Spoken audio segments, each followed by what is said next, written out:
name is Kevin, and today we will talk about hyponatremia.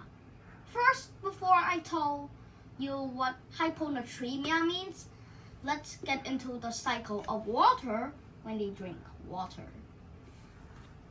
First, when you drink water, then the water rushes through our esophagus and into our stomach. After that, it goes down to the small intestine. Here, the water is absorbed. After it is absorbed, then it goes to the kidneys or the cells. So, if there is a kind of like, first we have a balanced diluted type of water of sodium and H2O in our cells. These keep the cells hydrated with a balanced amount of sodium and water.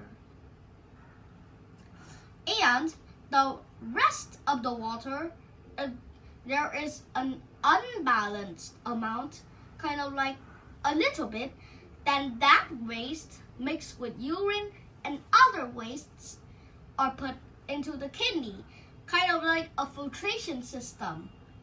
After that, it goes into the bladders and WC.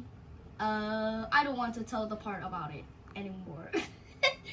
Okay, so now we'll get into the final part. I mean, the most important part of this presentation. What happens next? Kidneys also have a limit of water. So if you drink too much water, which is the main keyword, okay? You drink too much water and it needs to find out to push out the overloaded water like nausea, vomiting, and restroom emergency. Well, this is when it goes to the most kind of like dangerous part.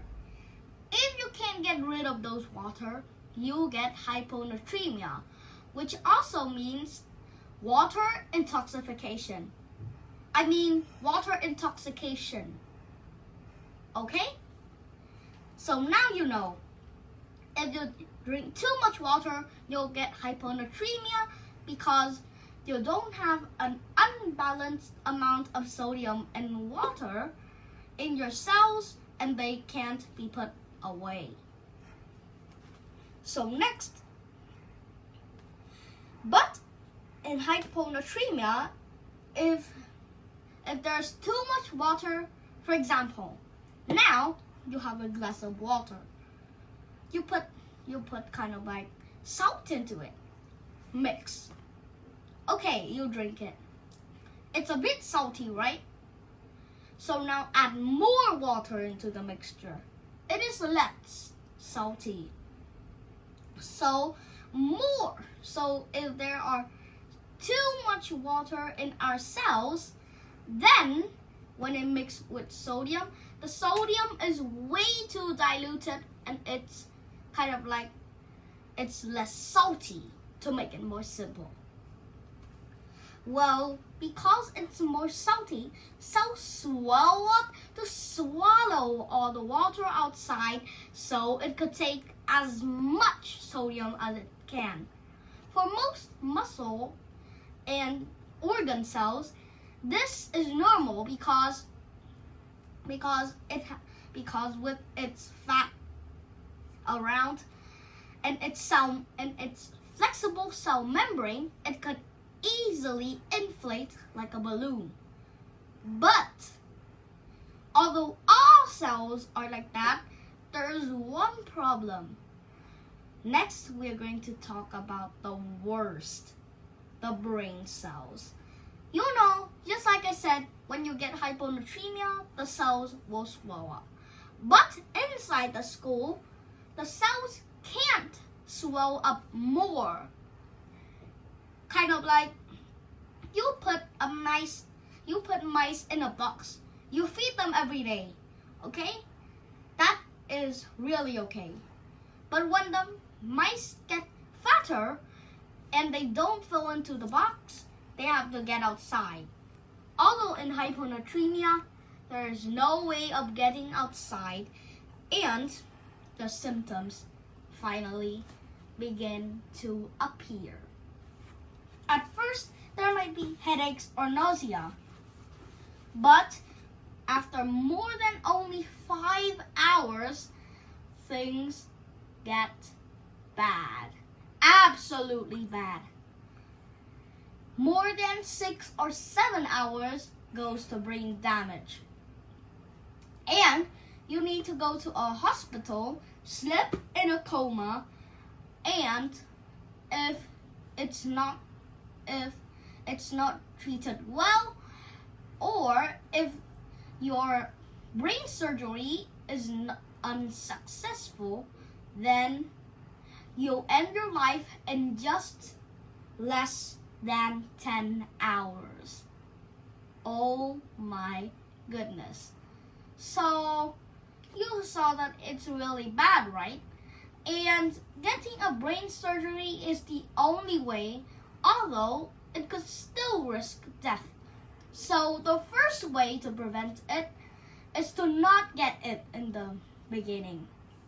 So first, I have to tell you, you need to drink water steadily through the day so you don't get dehydrated or hyponatremia.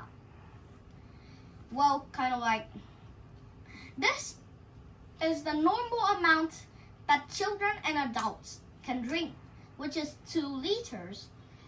Kind of like first, in the morning, drink 2 to 3 cups. In noon, drink only 1 cup if needed. And in the afternoon and after that, you should only drink 3 to 4 cups and or less.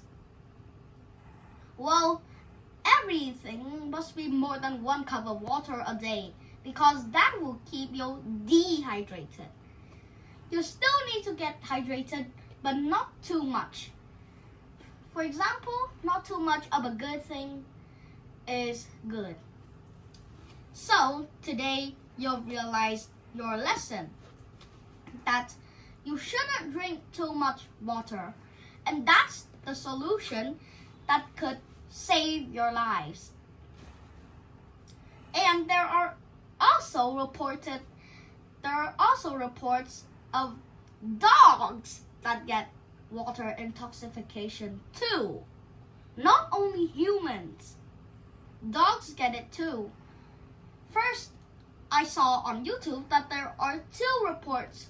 First, when a dog is playing in a baby pool. Yeah, you know, kind of like a baby pool is about 10 gallons of water. And you know what the dog did in it? It's the worst thing I've ever seen. It drank almost all of the water in the pool. Oh my goodness. That means almost 10 gallons of water. And another report is when a dog is playing in its summer holiday, playing fetch, but it still also drinks so much water, and it dies too. So after listening about hyponatremia and learning about the ways to prevent it, the reports of death of dogs that also get water intoxication, what do you think about this video? If you think it's good, then subscribe and like to our channel. We're hearing you from supporting our YouTube channel, so to grow too. And it's time to say goodbye. See you!